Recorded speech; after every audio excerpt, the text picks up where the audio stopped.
guys, dedikit niya yung gagamitin kahoy.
Ganda na yan guys, oh. Tinutay-tay ng testisin.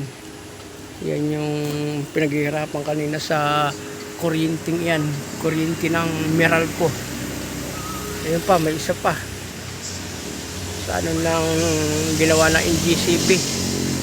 Yan guys, kailangan matanggal yan.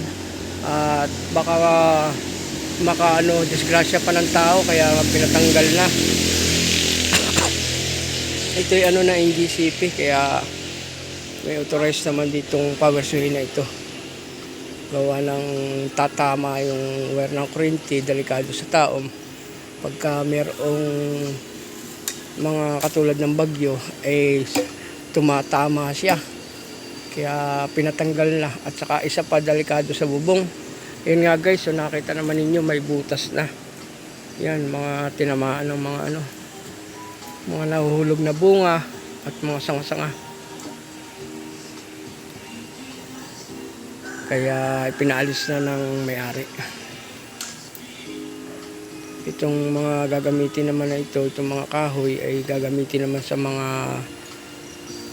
bangko, lamisa para mapakinabangan at hindi masayang.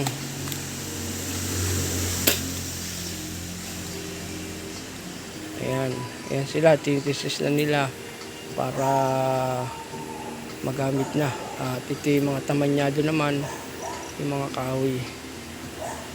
Mga siguro nitong isa, laki niya, mga gis-gis na. Ayan. Tabla yung isa.